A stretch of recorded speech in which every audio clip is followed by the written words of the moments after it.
baru kita unmute ya. Mas Amri udah siap? Insya Allah siap. Baik.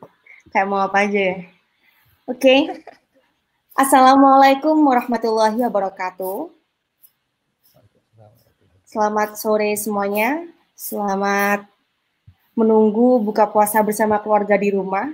Atau yang belum bisa pulang kampung ya kita bergabung di sini untuk menyaksikan salah satu pembahasan diskusi kecil dengan judul konsep puasa dan keilahian dalam kakawin.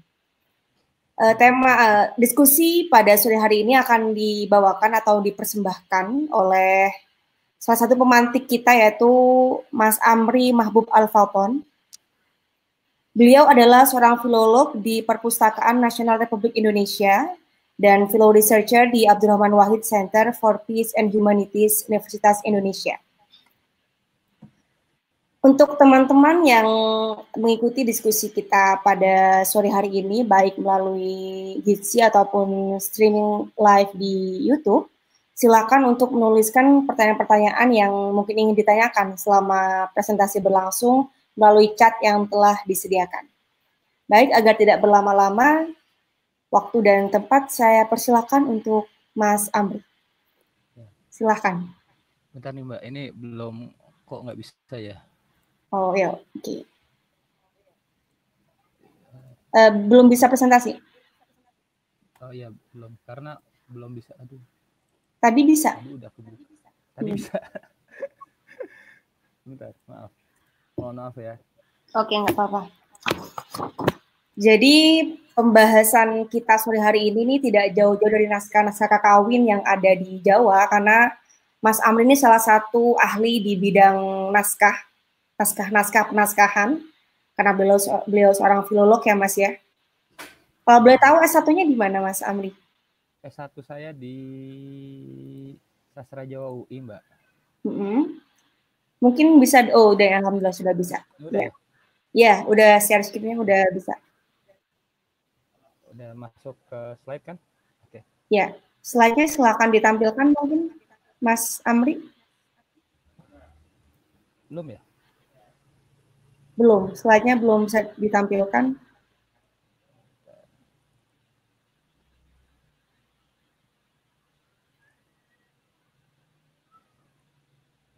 Ya, out lagi.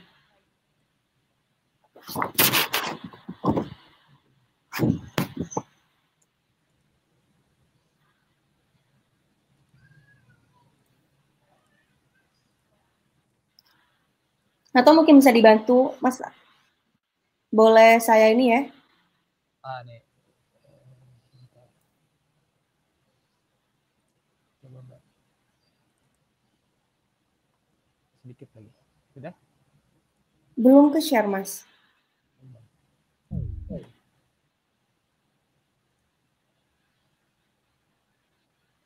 Baik, sambil menunggu Mas Amri mempersiapkan presentasinya. Jadi hari ini Mas Amri akan menyampaikan beberapa hal yang terkait dengan puasa Ramadan atau konsep keilahian yang dia temukan dalam beberapa naskah-naskah kakawin yang ada di naskah-naskah Jawa. Betul ya Mas ya? Oh udah, alhamdulillah. Oke. Ini udah bisa. Mungkin silakan presentasinya untuk dilanjutkan, dimulai, maaf. Silakan Mas Amri. Assalamualaikum warahmatullahi wabarakatuh. Pertama saya mau mengucapkan terima kasih kepada Abdurrahman Wahid Center for Peace and Humanities Universitas Indonesia yang telah memberikan kesempatan kepada saya untuk mempresentasikan tema ini pada hari ini. Kedua, saya mau disclaimer dulu, saya sebenarnya bukan pakar di kakawin ya. Sebenarnya bidang kajian saya itu karya sastra suluk, karya sastra keislaman pesantren khususnya.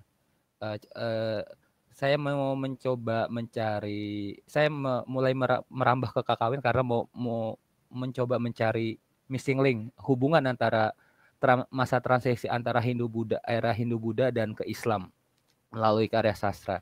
Apakah ada konsep teknis yang tertinggal di situ, atau ada kontinuitas budaya yang berlanjut dari era Hindu-Buddha ke Islam di situ kah? Nah, itu yang coba saya cari. Nah, ke depannya itu ke depannya diskusi ini mungkin bisa sambil tanya jawab ya, dan saling mengisi, khususnya ke Mas Thohir sama Mas Zaki yang juga ahli Islam di sini, mungkin bisa mengisi kekurangan saya gitu. Ya, ke depan kira-kira 20 sampai 25 menit saya akan mencoba membahas berikut outline presentasi saya. Pertama, saya akan membahas tentang puasa, lalu kakawin itu sendiri, lalu lanjut ke konsep puasa dalam kakawin, dan contoh manifestasi puasa dan keilahian itu sendiri dalam teks-teks kakawin, khususnya Arjuna Wiwaha dan Siwara Trikapa. Lalu kita masuk kesimpulan. Presentasi ini saya buka dengan surat Al-Baqarah ayat 183, karena ini adalah landasan saya untuk melihat bagaimana sejarah puasa itu sendiri. Ternyata memang sejarah puasa itu sudah ada dari sebelum, dari zaman Yesus Kristus, zaman Yahudi, bahkan sebelum ada agama samawi dikenal di muka bumi.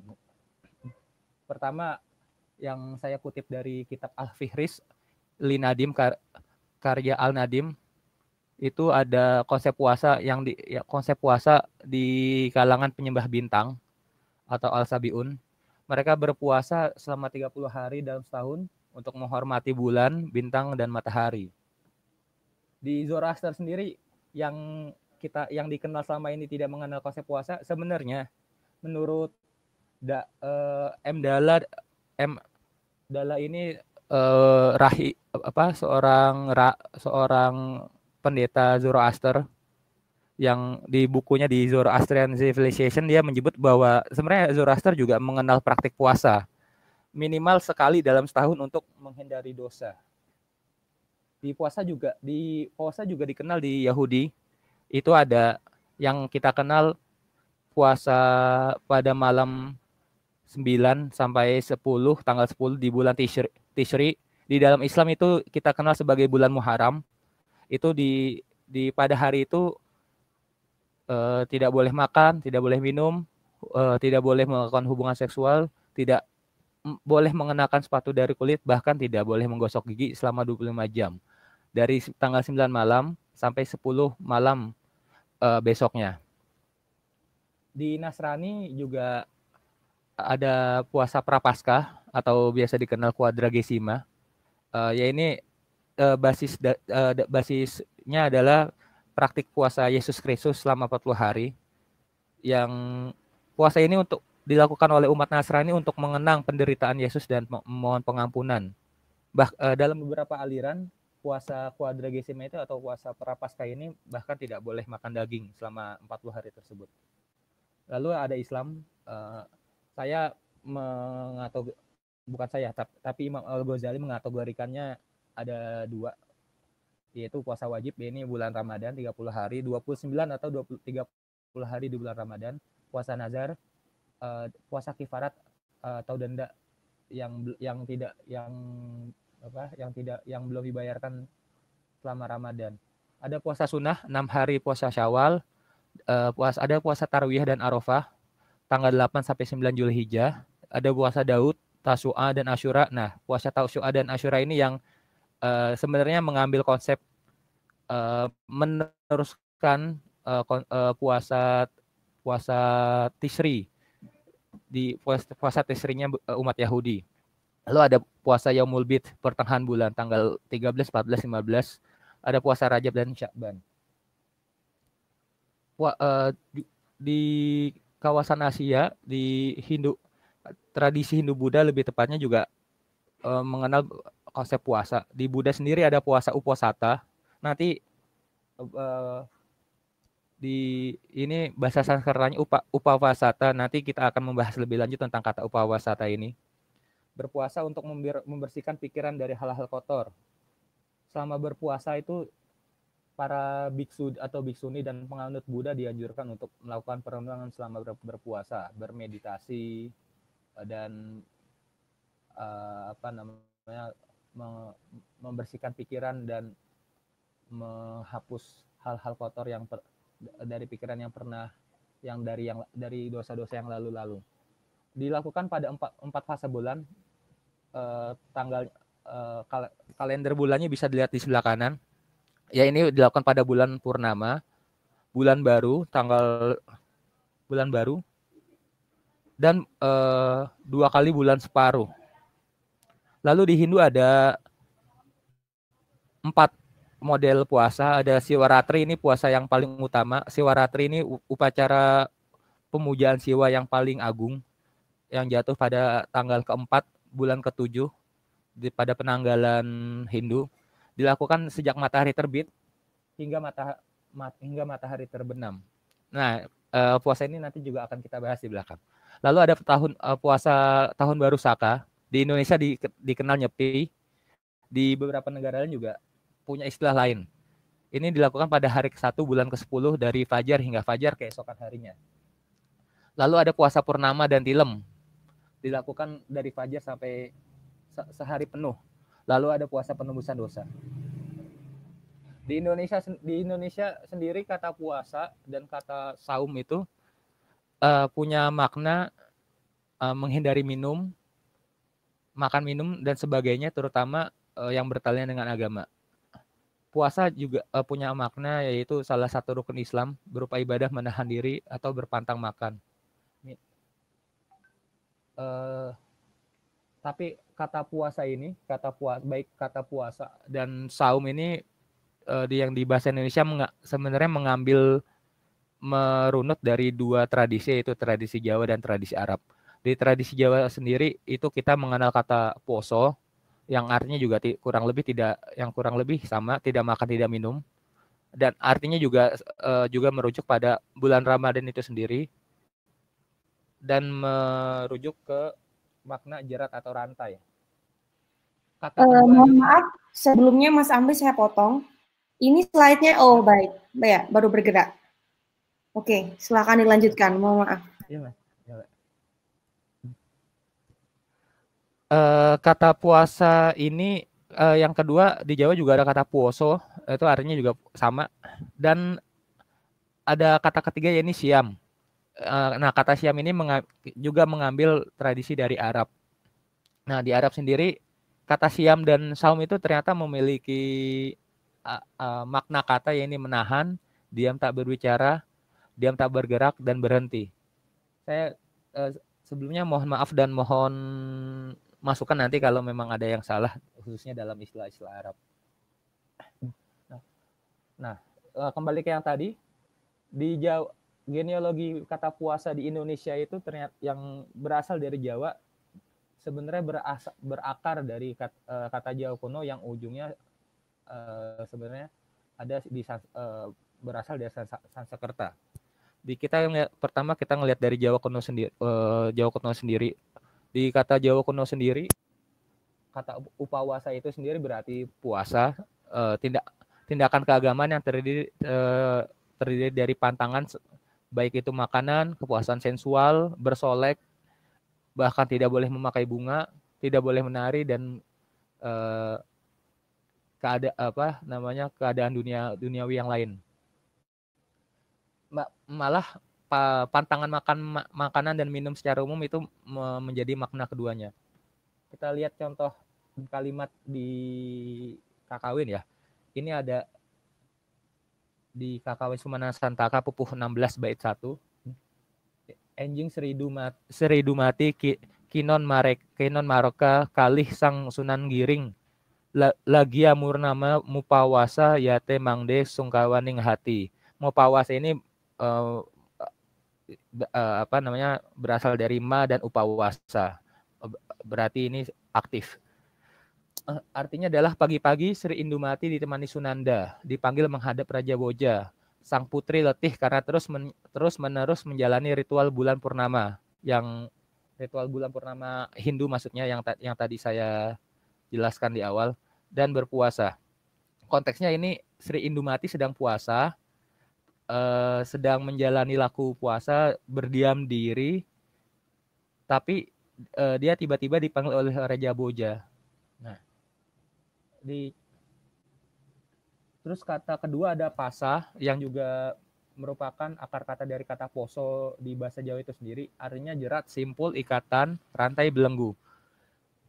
Dalam teks-teks kakawin dan parwa di Jawa kuno, kata ini sebenarnya menggambarkan upaya untuk mengikat sesuatu, baik yang berupa fisik maupun abstrak. Contohnya adalah kapasaring semara.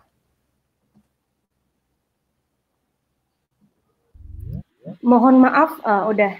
Mas Amri bisa ini ya, slide-nya mungkin bisa lebih.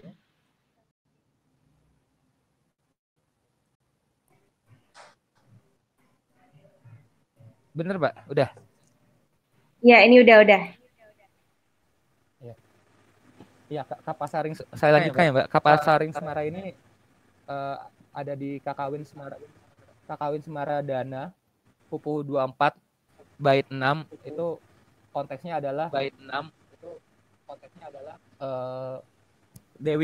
Dewa Kamajaya waktu itu sedang bertarung dengan Siwa lalu kalah, dan Dewa Kamajaya ini maksud saya istrinya Dewi Kamarati tidak terima dengan tindakan Siwa tersebut. Saking setianya cintanya kepada Kamarati kepada Kamajaya, itu dia juga ikut bunuh diri untuk menyusul suaminya Dewa Kamajaya. Nah, di sini Dewi Kamarati digambarkan sebagai Kapasaring semara, terikat oleh cinta untuk menyusul Dewa Kamajaya. Nah, dari beberapa pemaparan di atas kita bisa mengambil beberapa kesimpulan bahwa puasa itu sebenarnya laku jasmaniah dan rohaniah, laku hati dan fisik. Jasmani itu yang terdiri dari tidak makan dan minum, tidak berhubungan seksual, tidak mengenakan pakaian bagus, tidak mempercantik diri. Lalu rohanianya sendiri itu dilakukan oleh dengan cara memohon pengampunan, menghindari dosa, mengenang penderitaan, menghindari pikiran kotor. Dan keduanya ini laku puasa ini dilakukan akhirnya adalah kepada kembali ke yang asal, yang maha agung, bukan tujuan duniawi.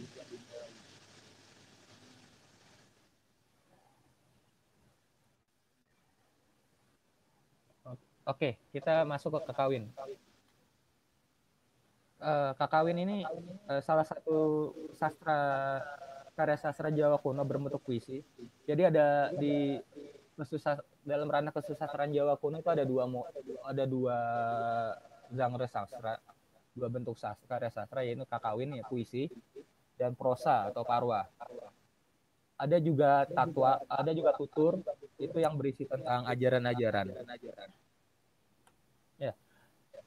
Kawi sendiri berasal dari kata kawya, bahasa Sanskerta, yang berarti seseorang memiliki kemampuan luar biasa, seseorang yang bisa melihat masa depan, kasyaf dalam termin Islam, dan seseorang yang bijak. Terjadi perubahan makna dari kawya ke kawi dalam bahasa Jawa kuno, yang berarti menjadi seorang penyair. Nah, karena konteks kawi ini selalu merujuk kepada karya tulis dan mendapat afiksasi kaan yang menyatakan tempat sehubungan dengan dasarnya menjadi kakawin. Pada akhirnya kakawin ini bisa diartikan sebagai karya seorang penyair. Bentuknya puisi naratif panjang yang ditulis dalam bahasa Jawa kuno atau bahasa kuno lain. Permisi, saya akan dulu Mas Amri. Buat teman-teman yang baru bergabung, silakan untuk di-mute suaranya terlebih dahulu agar presentasi berjalan lancar. Terima kasih. Silakan Mas Amri dilanjutkan. Ya.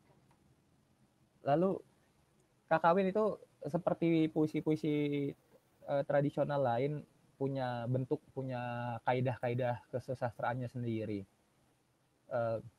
Ya ini kakawin terdiri dari beberapa bab pupuh.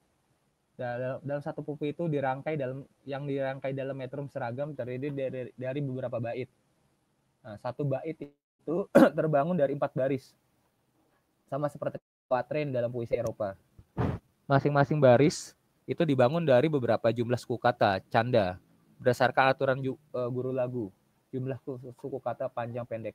Panjang berarti mengandung vokal panjang, pendek berarti mengandung vokal yang diikuti 2 konsonan. Nanti kita akan lihat contohnya.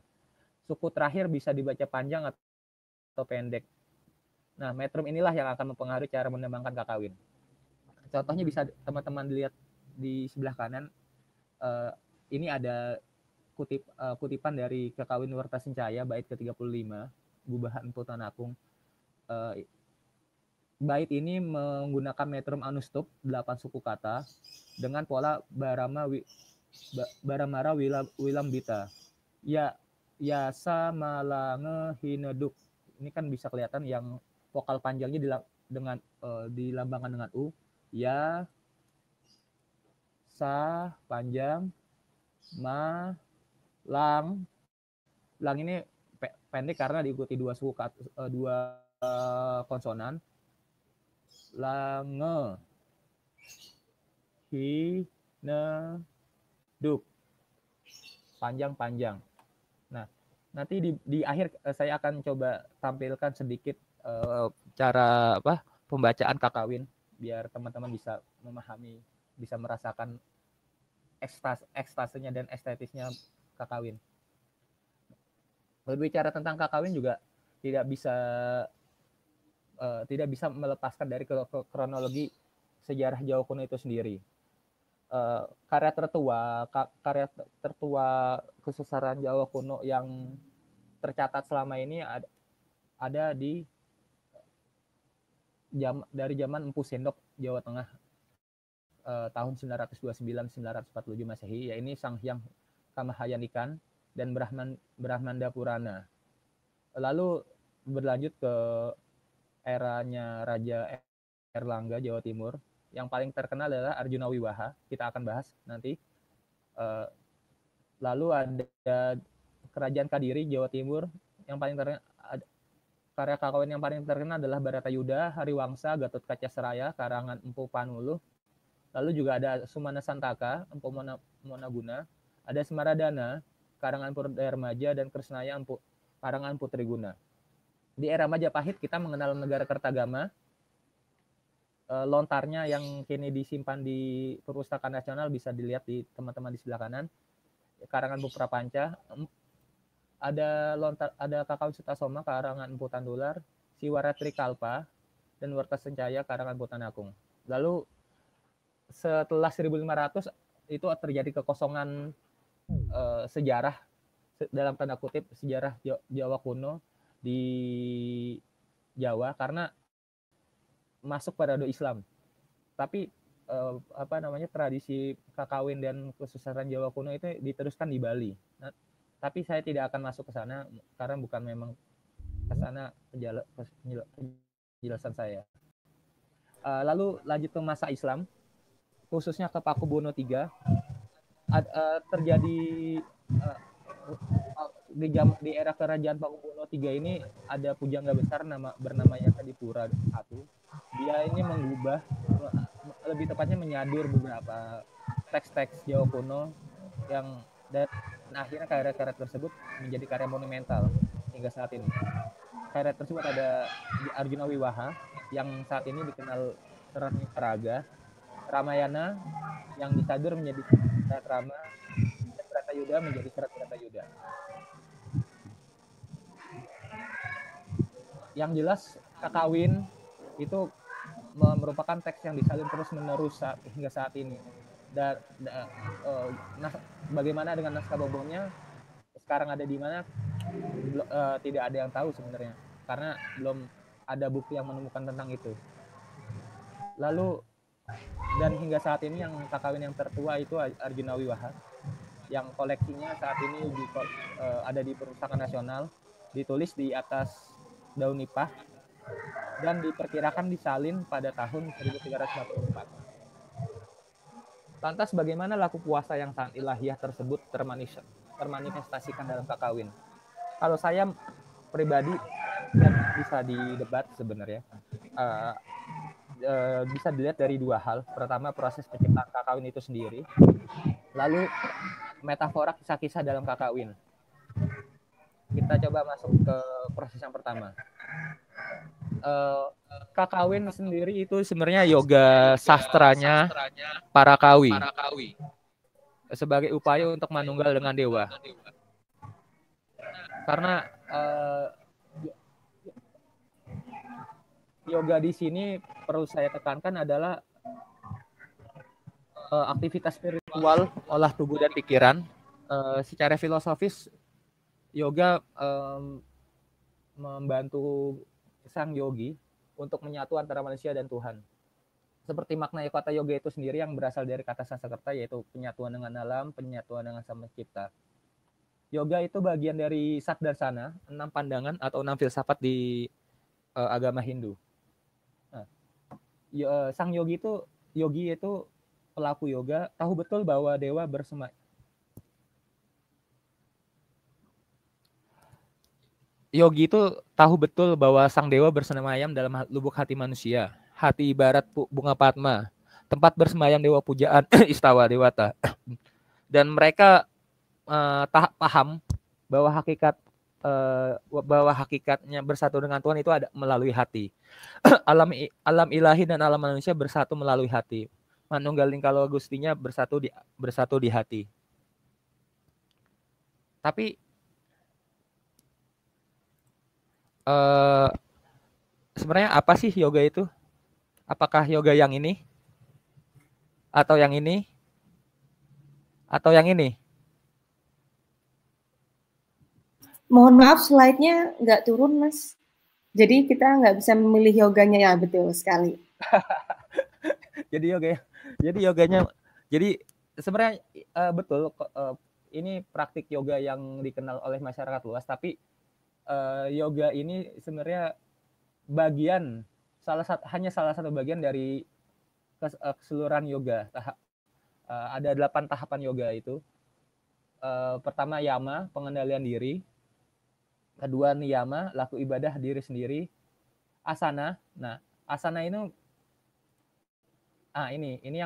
merupakan praktik asana yoga. Jadi sebelum sampai sana sebetulnya idealnya seorang yogi harus bisa mengendalikan diri sendiri dan melakukan ibadah untuk melatih dirinya agar bisa siap ke tahapan selanjutnya.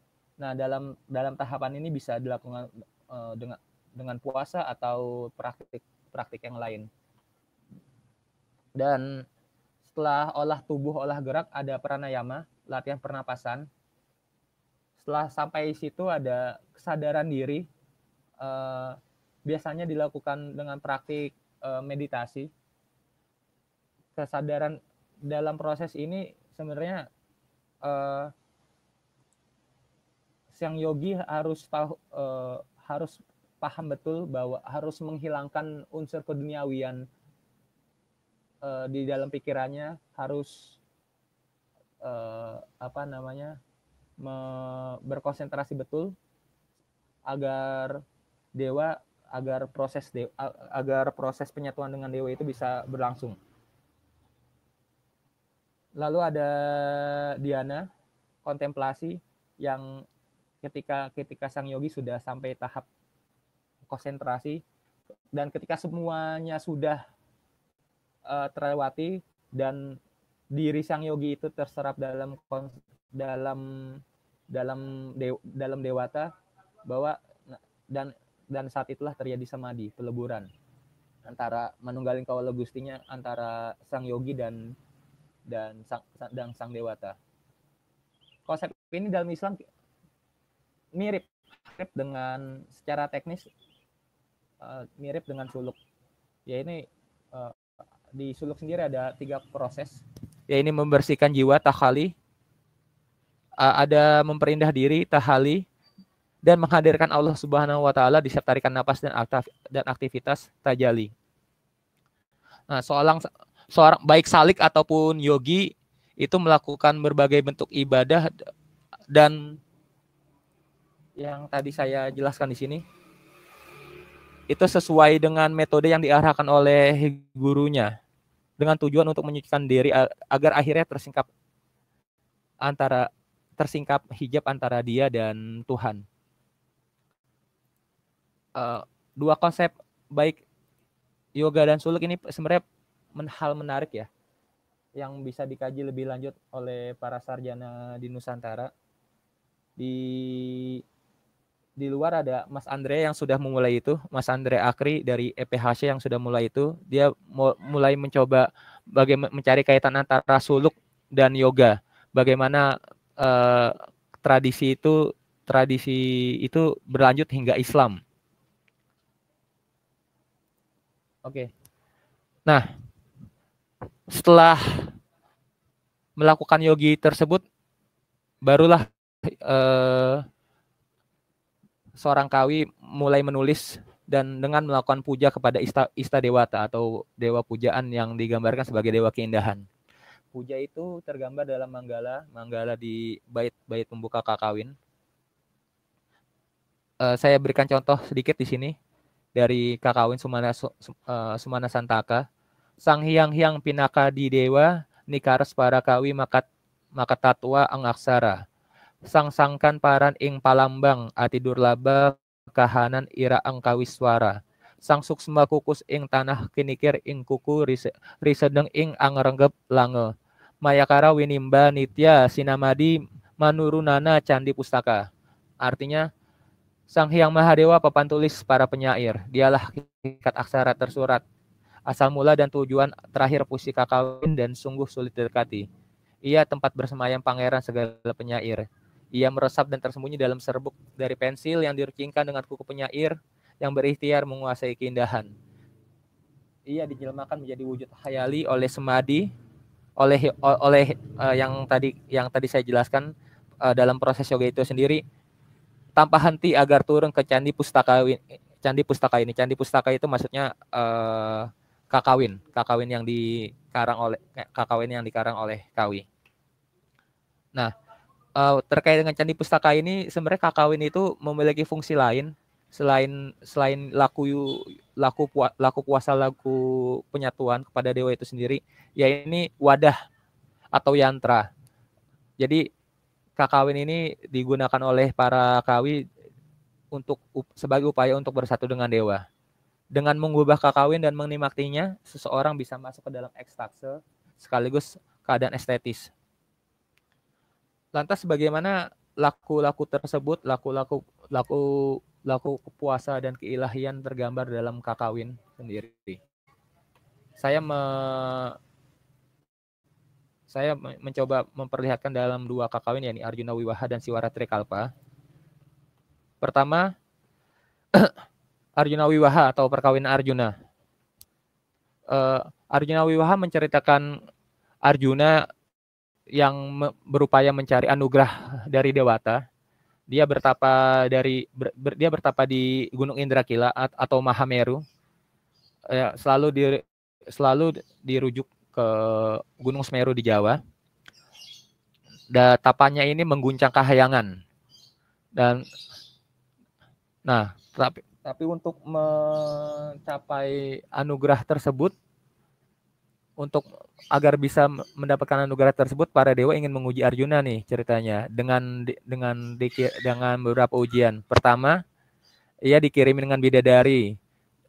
Ada yang menyebut 7 bidadari, ada yang menyebut 2 bidadari. Tapi yang jelas di kakawin Arjuna Wiwaha ini disebut dua nama, ada Supraba dan Tilotama yang menggoda Arjuna di Gunung Indrakila.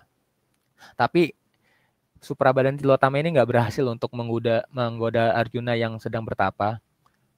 Lalu Batara Indra turun langsung untuk mengajak untuk menghentikan tapa Arjuna itu sendiri dengan dengan mengajak perbincangan sangat falsafi, sangat filosofis sekali kalau teman-teman baca kakawinnya. Jadi antara Arjuna maupun Batara Indra saling mengajukan pertanyaan tentang apa dunia itu, apa tujuan dunia itu dibentuk, kepada siapa sebenarnya engkau mengaturkan tapa ini, apakah hanya untuk dirimu atau untuk orang lain atau kepada dewata itu sendiri gitu. Nah akhirnya tapi Arjuna ngejawab bahwa tapa yang dilakukan ini untuk dilakukan untuk orang lain, khususnya untuk Yudhistira, kakaknya, agar bisa merebut kerajaan Hastinapura yang direbut sama Kurawa. Lalu ujian selanjutnya yang didapatkan Arjuna adalah pertarungan dengan celeng dan perseteruan dengan pemburu tua yang sebenarnya ini jelmaan dari Batara Siwa.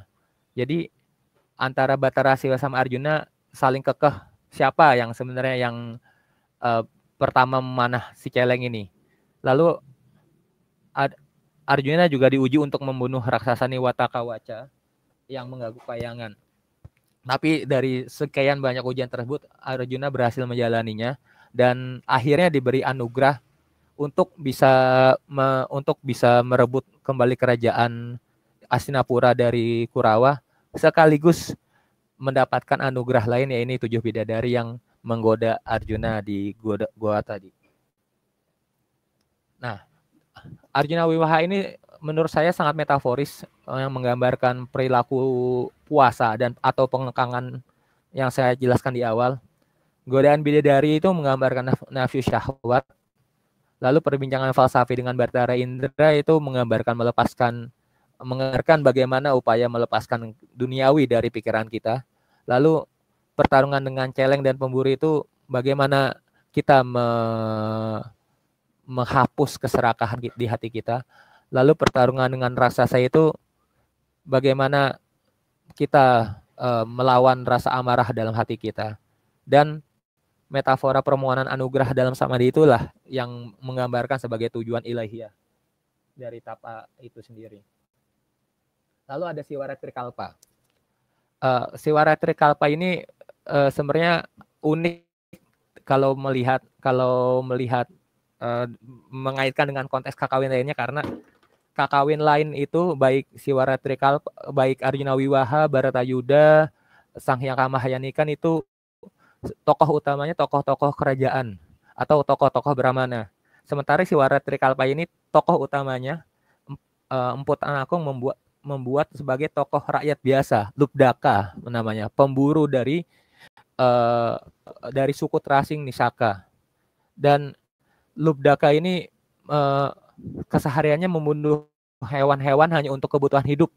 Nah, karena tujuan pembunuhan inilah yang dianggap dewa melanggar tata hidup suci dharma, karena Lubdaka pekerjaannya hanya membunuh tapi tidak pernah berdharma.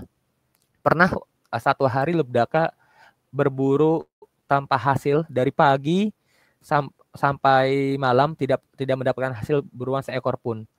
Dari pagi pun Lubdaka juga tidak sebenarnya belum makan, dan keluarganya menunggu hasil buruannya untuk disantap pada malam itu. Tapi ternyata Lubdaka nggak dapat apa-apa. Tapi karena malam sudah larut,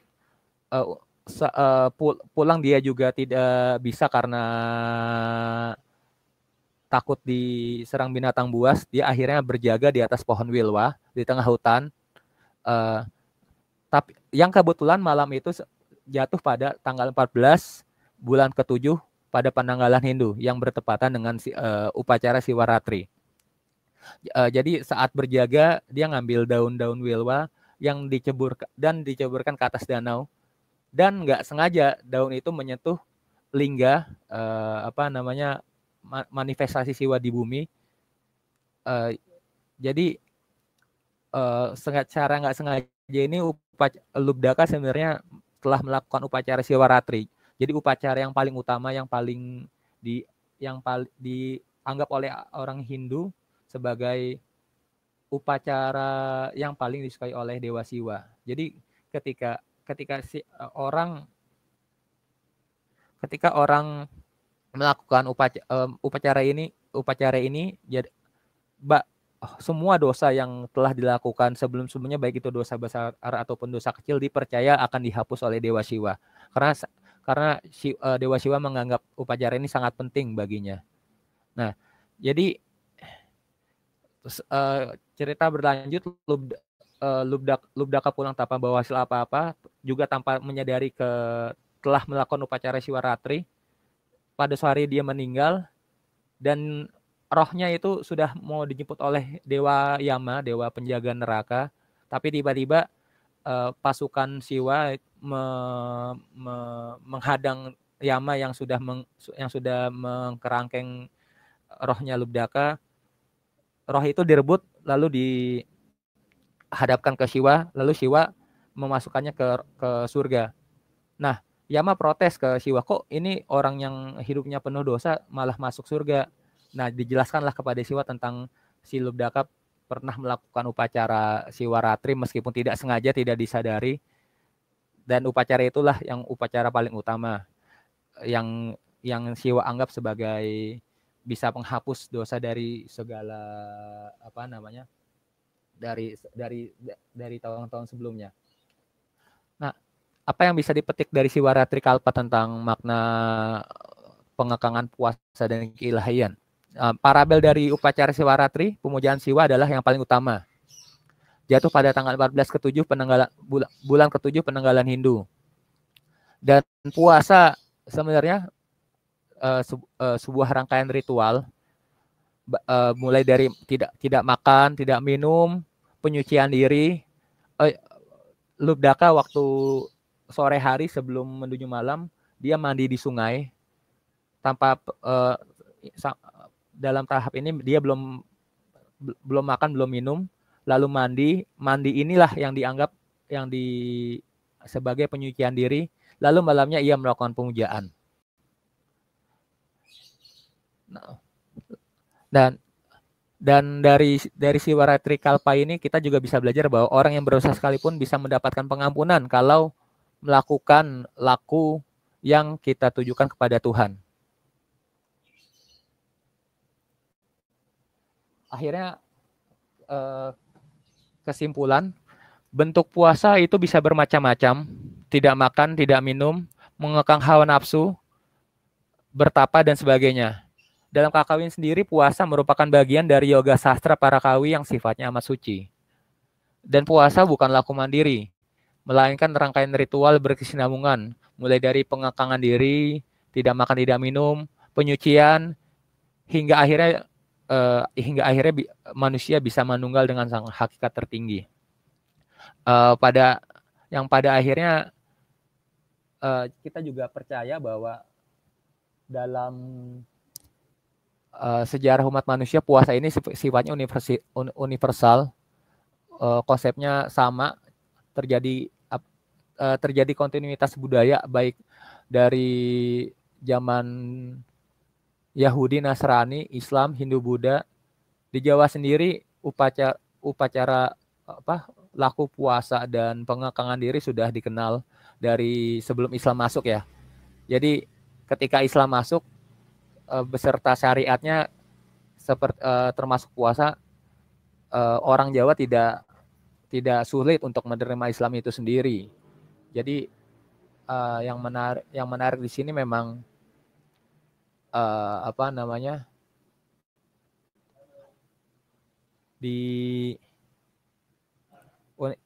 yang menarik sini memang universalnya puasa,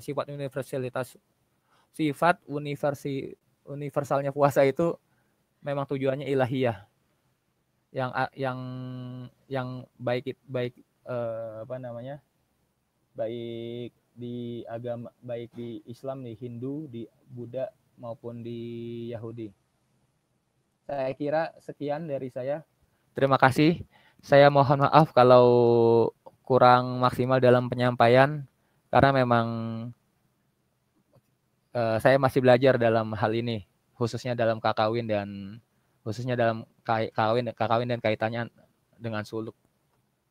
Terima kasih Mbak Atiko. Saya kembalikan kepada Mbak Atiko. Ya, terima kasih Mas Amri atas penjelasan yang sangat lengkap ya dan jelas sekali yang berkenaan tentang puasa dan konsep keilahian yang ada dalam puasa itu sendiri. Jadi dari beberapa penjelasan-penjelasan yang disampaikan, maaf saya ternyata masih off videonya. Yes. Ya, halo. Jadi dari beberapa penjelasan-penjelasan yang telah disampaikan oleh Mas Amri tadi, mungkin teman-teman bisa menanyakan segala sesuatu yang mungkin masih belum jelas atau belum sempurna dipahami oleh teman-teman di sini. Bisa ditanyakan secara langsung di sini. Mungkin Mas Fatahillah ada yang mau ditanyakan? Ya boleh Mbak. Matur nuwun, boleh. Monggo. Silakan ya. Mas Fatahillah. Assalamualaikum warahmatullahi wabarakatuh, Mas Amri, Mbak Atikoh, dan para hadirin sekalian. Terima kasih atas penjelasannya tadi, itu sangat bagi saya menyentuh ya, karena budaya itu kan melembutkan hati atau melembutkan jiwa kalau orang bilang kan, selain daripada seni. Gitu. Nah, pertanyaan saya ada dua. Yang pertama adalah kalau kita merujuk pada kebudayaan Nusantara, khususnya secara spesifik adalah kebudayaan Jawa, itu kan terdapat beberapa jenis puasa. Jadi tidak hanya puasa yang seperti kita kenal di bulan Ramadan ini, namun juga ada beberapa seperti mungkin puasa muteh, kemudian puasa ngeblong, kemudian ada juga puasa weton dan lain sebagainya. Nah, pertanyaan saya, puasa-puasa ini adakah tersurat di dalam kakawin tadi? Karena kalau saya lihat tadi kakawin yang dijelaskan lebih kepada menjelaskan puasa yang secara umum, belum kepada teknis. Ada beberapa macam puasa di dalam kebudayaan kita. Kemudian pertanyaan yang kedua, kita sering mendengar istilah atau kalimat lah ya, rangkaian kalimat kosong adalah isi, isi adalah kosong. Nah, kita kadang merujuk kalimat ini kepada kesusastraan ataupun ajaran dari Buddha seperti itu. Nah, dalam kakawin budaya kenusantaraan kita sebenarnya apa sih yang dimaksud dengan kosong adalah isi, isi adalah kosong itu? Mungkin dua pertanyaan itu Mas yang mau saya tanyakan, dan terima kasih banyak atas kesempatannya. Assalamualaikum. Waalaikumsalam warahmatullahi wabarakatuh. Ya, terima kasih kepada Mas Fatahillah. Ini mau dirapel dulu atau langsung dijawab Mas Amri? Langsung aja kali Mbak ya, biar nggak lupa. Ya. Silakan. Yang pertama teknis puasa dalam teks Jawa sebenarnya ada banyak contoh ya Mas. Nggak hanya di kakawin yang konteksnya Jawa kuno, tapi di Jawa Baru sendiri, di Islam khususnya, itu banyak teks-teks suluk yang mengajarkan tentang puasa, bagaimana cara berpuasa dan teknis puasa itu sendiri. Juga model-model puasa. Jadi kayak yang sedang saya kaji saat ini, suluk rancang itu bagaimana di dalam satu bagiannya itu menggambarkan bagaimana manusia harus berpuasa agar dirinya suci. Puasa itu bisa dilakukan dari pagi sampai sore dalam beberapa hari. Tapi di teks ini tidak disebutkan nama jenis-jenis puasa ya, tapi tentang esensi puasa itu sendiri aja. Yang teks yang menjelaskan tentang teknis puasa itu sendiri, lepas dari konteks Islam, itu ada di, kalau yang saya tahu itu ada di teks Yoga Sastranya, teks Dharma Patanjala, karya Dharma Patanjala dari di Bali. Itu ada beberapa teknis yoga dan teknis puasa yang bisa yang merujuk kepada agama Hindu. Tapi kalau untuk teknis puasa dalam Islam di naskah-naskah kuno sendiri, sejauh ini saya belum menemukan. Nah, kalau karya Dharma Patanjala ini sendiri bisa sebenarnya udah disunting dan buku karya suntingannya sudah terbit. Itu yang disunting oleh Andre Akri, dosennya Mas Thohir di EPHC. Mungkin Mas Fatah nanti bisa merujuk ke sana untuk lebih dalam. Tapi kalau untuk dalam masa Islamnya sendiri, teknis naskah yang menyebutkan teknis puasa secara jelas, secara secara gamblang itu sejauh ini saya belum menemukan. Nah, kalau yang mengacu ke kosong adalah isi adalah kosong ini sebenarnya lebih kita balik lagi ke, coba saya buka slide yang tadi ya. Mana tadi? Wah, kok nggak bisa dibuka? Oh, ternyata. Share screen-nya mungkin bisa dihidupkan lagi ya, Mas Amri. Oke. Iya. Tapi ini nggak bisa dibuka ya.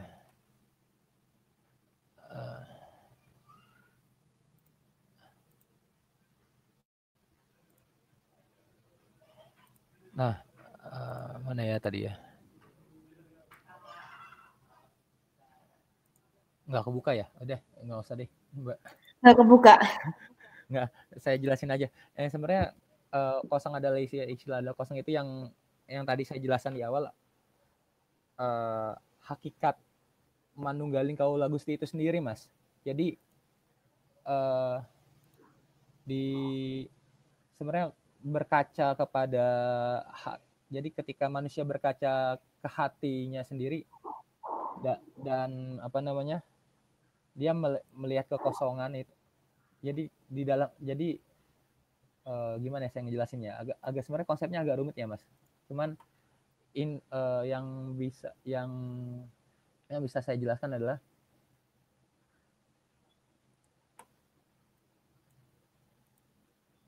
kosong adalah istilah kosong ini lebih kepada manunggaling kaula Gusti itunya sendiri. Jadi memang hakikatnya itu alam ilahi sama alam manusia itu bersatunya lewat hati. Jadi ketika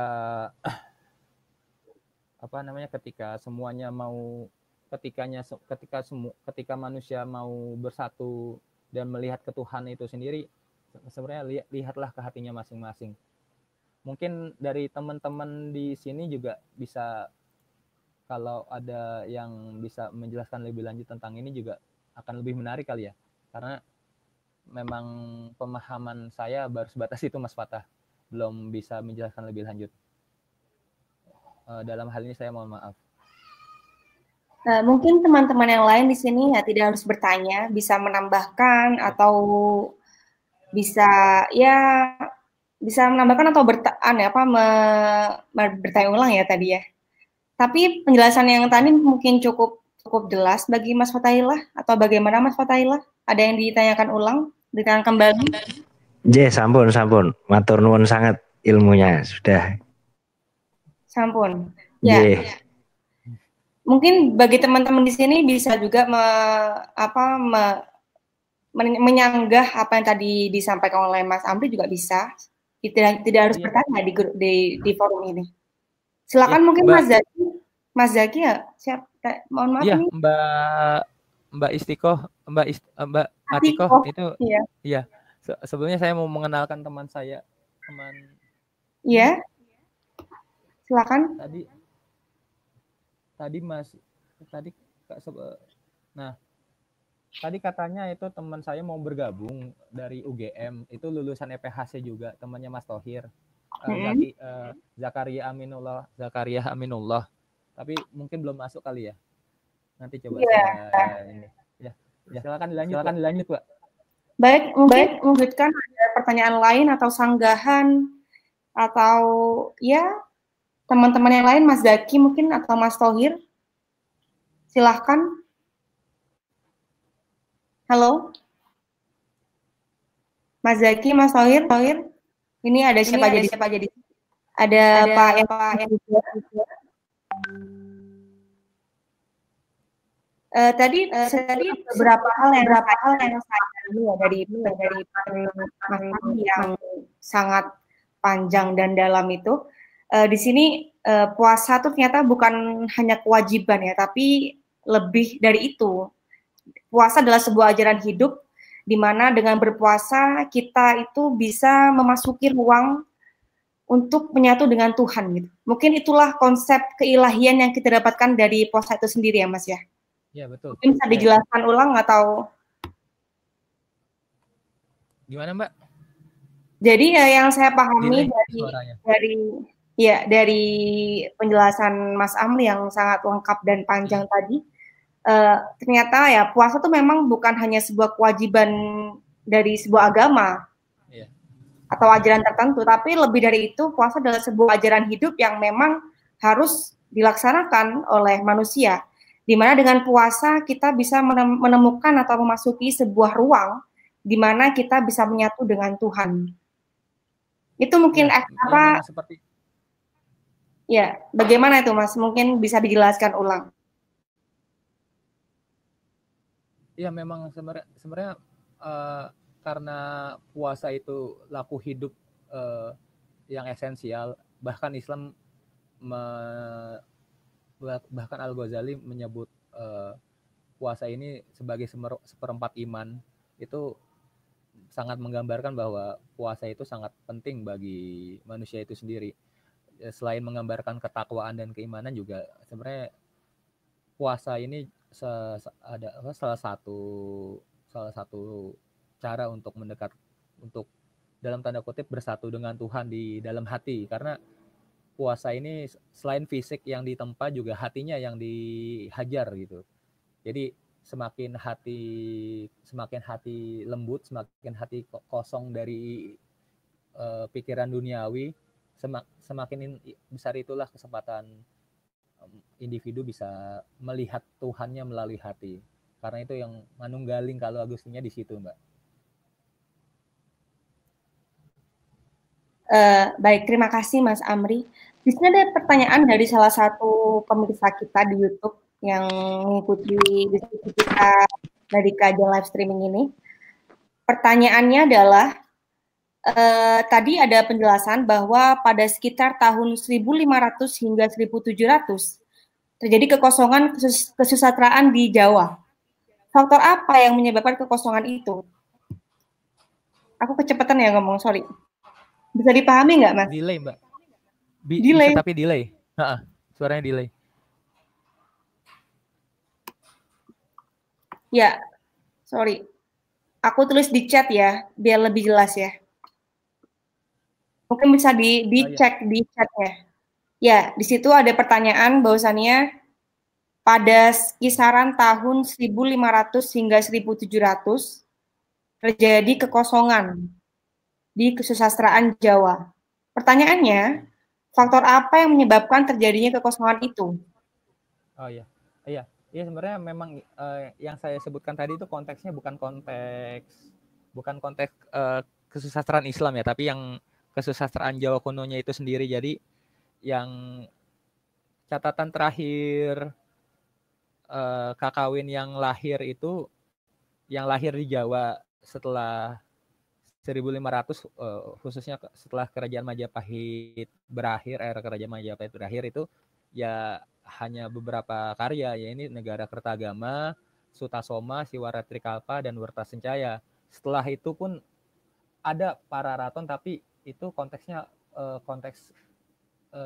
saya belum nggak berani menyebut itu karya Kidung karena ini bisa karena memang masih diperdebatkan apakah Pararaton Kidung ataukah Pararaton Kakawin gitu loh. Karena belum ada bukti yang memang, karena ada Pararaton yang versi Kidung itu, Kidung salah satu bentuk karya sastra Jawa kuno juga Mbak, tapi lebih ke era tengahan. Bukan yang kuno-kuno gitu. Nah, di konteks di 1500 1700 ini tuh di Jawa memang memang terjadi kekosongan karya gitu, karya kesusastraan Jawa kuno. Yang muncul memang kesusastraan Islam akhirnya, yang tadi saya bilang itu ada karya sastra suluk, serat, dan atau suluk Sunan Bonang yang yang paling populer yang kita kenal saat ini, meskipun juga bisa diperdebatkan bahwa apakah itu karya Sunan Bonang atau bukan gitu. Atau juga ada suluk lontang yang selalu merujuk, yang berisi tentang ma'rifatullahnya Syekh Siti Jenar. Ada juga suluk lontang yang selama ini disebut-sebut sebagai Utara Sabda, Kakawin Utara, Tutur Utara Sabda, karya prosa Jawa kuno juga. Tapi sebenarnya suluk lontang bukan Utara Sabda, itu dua karya yang berbeda. Suluk lontang itu suluk lontang yang lahir sekitar 1700-1800-an pada era Islam, era wali-wali. Nah, yang saya sebut terjadi kekosongan itu ya kekosongan kesusastraan Jawa kunonya, Mbak, bukan karya-karya Islam. Mungkin dari situ bisa dipahami kali, Mbak. Ya, baik. Semoga penjelasan itu bisa memberikan pencerahan bagi Pak Cahyadi Permadi yang menanyakan hal itu. Baik, mungkin teman-teman yang lain ada yang ingin ditanyakan sebelum kita menutup diskusi kita atau pengajian kita pada sore hari ini, karena jam sudah menunjukkan pukul 17.22 dan mungkin sudah mulai hujan ya di luar ya, sinyalnya agak nggak bersahabat gitu. Atau mungkin ini ada yang dikatakan lagi? Saya boleh, Mbak. Oh, boleh banget, silakan. Saya boleh tanya. Silakan, boleh banget. Makasih Mas Amri. Assalamualaikum warahmatullahi wabarakatuh. Terima kasih, tadi penjelasannya sudah sangat jelas, sangat panjang lebar sekali, dari Arjuna Wiwaha sampai kitab-kitab yang klasik, manuskrip klasik yang luar biasa banyak dijelaskan. Saya ada banyak ilmu yang saya peroleh pada hari ini, kayak kuliah sudah. Tanpa harus susah-susah masuk jurusan sastra Jawa ya, Mas. Pertanyaan saya singkat saja, Mas. Ini tentang ini loh, Mas, apa istilahnya, dimensi sosial dari puasa tadi ya. Tadi kan Mas sudah jelaskan bahwasanya puasa ini adalah untuk ya ada dimensi individual. Saya melihatnya sebagai praktek-praktek yang dilakukan oleh individu untuk menempa diri lah istilahnya, untuk menjauhkan diri dari untuk mendekatkan diri kepada Tuhan, dan untuk misalnya menjauhkan diri dari misalnya hal-hal yang sifatnya duniawi. Apakah puasa-puasa seperti ini memiliki dimensi sosial yang kayak puasa Ramadan tadi, Mas, yang misalnya dari puasa yang sifatnya individu itu bertransformasi menjadi ibadah yang sifatnya kolektif? Apakah dalam kakawin ini tadi puasa juga dipraktekkan sama seperti puasa Ramadan itu? Terima kasih, Mas. Ya, terima kasih Mas Thohir. Pertanyaannya, menjawab ini saya juga kembali merujuk ke Siwara Trikalpa ya, Mas. Ini sebenarnya naskah teks yang berisi tentang upacara Siwaratri yang tadi, upacara pemujaan kepada Siwa. Dan dalam teks ini tuh sebenarnya jelas bahwa gamblang disebutkan bahwa meskipun tergambar secara parabel, itu sangat jelas bahwa tataran tingkatan pemujaan dalam Siwaratri itu sebenarnya begini. Dimulai dengan puasa dulu selama sehari semalam, lalu penyucian, dan lalu lalu pemujaan dilakukan di malam harinya. Nah, dan ini dipahami secara kolektif sebenarnya oleh umat Hindu. Saya mohon maaf kalau ada salah, tolong koreksi kalau memang saya salah. Tapi yang bisa diambil adalah bahwa teks ini sebenarnya diamini. Teks ini menjadi acuan bagaimana upacara Siwaratri itu berjalan gitu. Nah, Kalau untuk teks-teks lainnya sebenarnya banyak Mbak, Mas, di konteks kakawin maupun karya sastra Jawa kuno lain. Apalagi teks-teks Hindu. Tapi sejauh ini saya belum punya kapasitas untuk menjawab ke arah sana. Saya mungkin kalau pertanyaannya ke konteksnya ke suluk, saya sedikit banyak bisa menjawab, kayak suluk kayak suluk lontang itu kan, tapi konteksnya bukan puasa ya Mas. Kalau suluk lontang itu konteksnya adalah kegiatan jalan tarekat itu sendiri. Jadi bagaimana tataran seorang harus mencapai tingkatan ma'rifat, yaitu mulai dari pelajaran syariat, lalu kedua ada tarekat, yaitu mengambil jalan ke guru-gurunya masing-masing, ke mursyidnya masing-masing. Lalu ada hakikat melalui tarekat itu sendiri. Jadi ketika seorang murid telah mengambil tarekat, dia akan diarahkan oleh mursyidnya masing-masing untuk mencapai tingkat hakikat. Dan setelah tingkat hakikat baru ada ma'rifat. Tapi itu konteksnya, teks suluk lontang ini konteksnya yaitu konteks kemakrifatan, bukan konteks puasa, Mas. Jadi dan di Melayu ada juga karya-karya Hamzah Fansuri yang juga mengungkap praktik kemarifatan, praktik tarekat yang dipahami secara komunal. Jadi kesadaran kolektif yang akhirnya juga menjadi bagian dari praktik tarekat itu sendiri, khususnya tarekat Naksabandiyah sama Naksabandiyah Qadiriyah, Naksabandiyah TKN yang berkembang di Sumatera, Mas. Tapi sejauh ini untuk yang konteksnya puasa, baik di konteks Jawa kuno ataupun di Islam, saya belum menemukan yang secara gamblang yang suatu teks yang menggambarkan puasa menjadi kesadaran komunal gitu. Mungkin itu, Mas. Mohon maaf kalau belum bisa menjawab pertanyaan secara jelas. Mic-nya dihidupkan dulu, Mas Thohir, kalau mau bilang makasih. Makasih, Mas. Udah jelas. Lupa. Okay. Baik, mungkin cukup jelas ya apa yang disampaikan oleh Mas Amri terhadap pertanyaan dari Mas Thohir tadi. Lalu di sini ada juga tanggapan dari Mas Zaki terkait pertanyaan dari YouTube tadi oleh Bapak siapa tadi ya? Sebentar.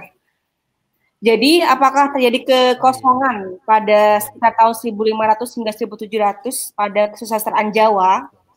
Di sini ada Mas Zaki menambahkan ya bahwasannya ini saya mencoba menjadi sambung lidahnya Mas Zaki. Bahwasannya sebenarnya bukan kekosongan. Kalau kita melihat korpus naskah Merapi Merbabu, itu ada kesinambungan yang jelas bahwa ada teks-teks Hindu, Buddha, dan Islam yang memberikan nafas pada isinya.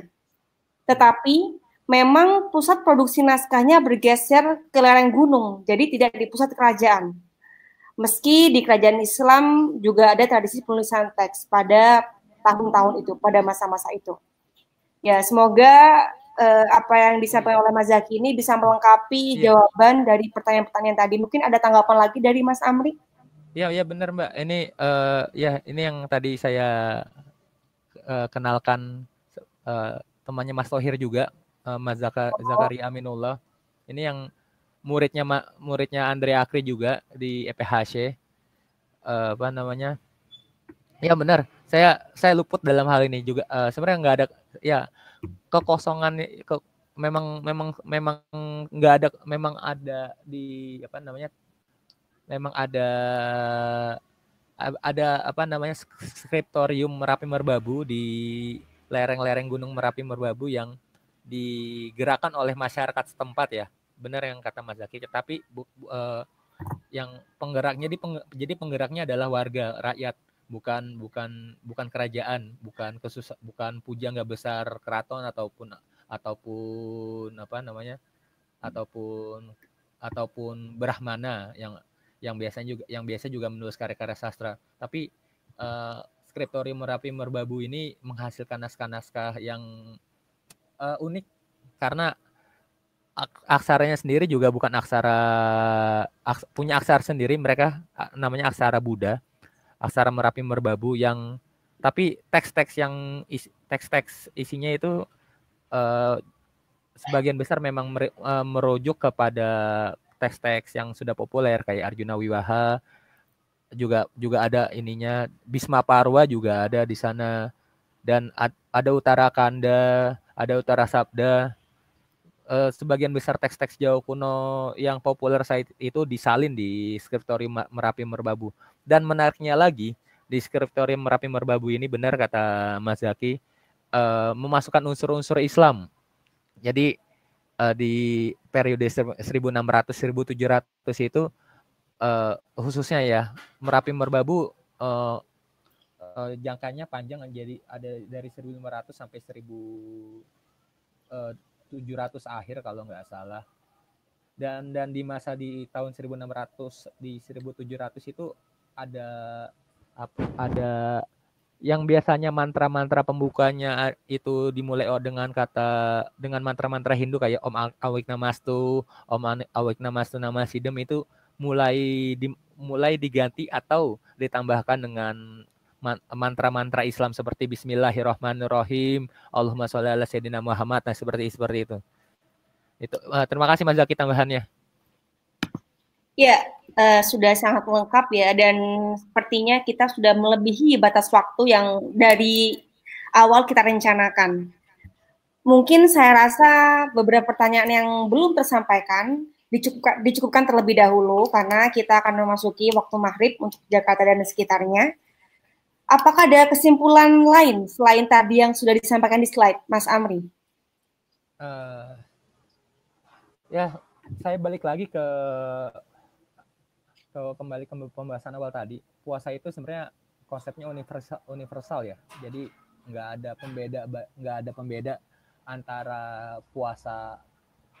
Mungkin perbedaannya ada dalam teknis aja, tapi secara konsep dan semangatnya itu sebenarnya puasa. Di Islam, di Hindu, Buddha, di Yahudi, di Nasrani sebenarnya konsepnya sama, yaitu ilahiyah. Nah, makanya itu puasa itu jadi laku yang sangat penting bagi manusia itu sendiri untuk mencapai tingkat bertemu Tuhannya dalam tanda kutip. Baik. Itu, Mbak. Ya, terima kasih Mas Amri. Ya, beberapa peserta diskusi atau pengajian pada sore hari ini meminta slide materi yang disampaikan tadi oleh Mas Amri. Untuk lebih lanjut kepada teman-teman yang mengharapkan slide materi tadi, silahkan terus pantengin terus ya sosial media kita. Karena dengan kalian memantau itu, nanti kita akan bagikan info kapan materi itu akan disebarkan. Atau kalian bisa pantau kami lewat, kita nggak ada web, kita adanya Instagram, Twitter. Jadi kalian bisa DM juga mungkin ke adminnya untuk menanyakan ketersediaan materi yang telah disampaikan oleh Mas Amri tadi. Mungkin cukup sekian sore hari ini, kita akan tutup dengan doa. Mas Fatahillah mungkin bisa menutup sore ini dengan doa ya Mas Fatah ya. Silakan Mas Fatah. Iya Mbak. Alhamdulillah.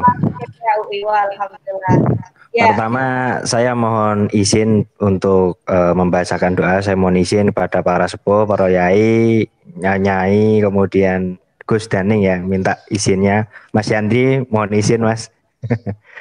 Ya, bismillahirrahmanirrahim. Allahumma sholli ala sayyidina Muhammad wa ala ali sayyidina Muhammad. Alhamdulillahirabbil alamin, hamdan yuwafi ni'amahu wa yukafi mazidah. Ya Rabbana lakal hamdu kama yanbaghi li jalali wajhika wa 'azimi sultanik. Allahumma sholli ala sayyidina Muhammad wa ala ali sayyidina Muhammad. Allahumma inna nas'aluka salamatan fid din wa afiatan fil jasad wa ziyadatan fil ilmi wa barakatan fil rizqi wa taubatan qabla al-maut wa rahmatan indal maut wa maghfiratan ba'dal maut. Allahumma hawwin alaina fi sakaratil maut wan najata minan nar wa afa inal hisab. Allahumma rabbana afrigh alaina sabra wa thabbit aqdamana wa ansurna 'alal qaumil kafirin.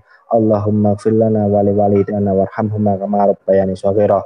Rabbana la tu'akhidna in nasina aw akhtana. Rabbana wa la tahmil alaina isran kama hamaltahu ala alladziina min qablina. Rabbana wa la tuhammilna ma la taqata lana bih.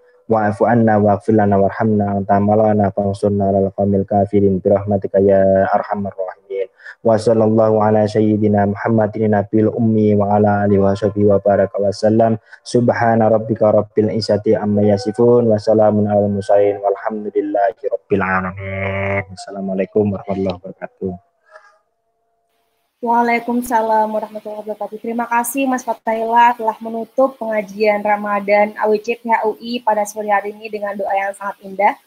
Dan untuk teman-teman, sore ini adalah pengajian terakhir yang dilaksanakan di bulan Ramadan tahun ini oleh AWC PHUI. Semoga segala bentuk amal ibadah kita selama ini, termasuk berbagi ilmu melalui pengajian ini, menjadi amal jariah yang bisa menuntun kita di akhirat nanti. Mungkin cukup sekian pengajian Ramadan AWC PHUI sore hari ini. Kurang lebihnya saya sebagai moderator minta maaf. Wassalamualaikum warahmatullahi wabarakatuh. Selamat berbuka puasa. Waalaikumsalam warahmatullahi wabarakatuh. Selamat berbuka puasa, Mas Yandri, Mas Zaki, dan semuanya. Mari sama-sama.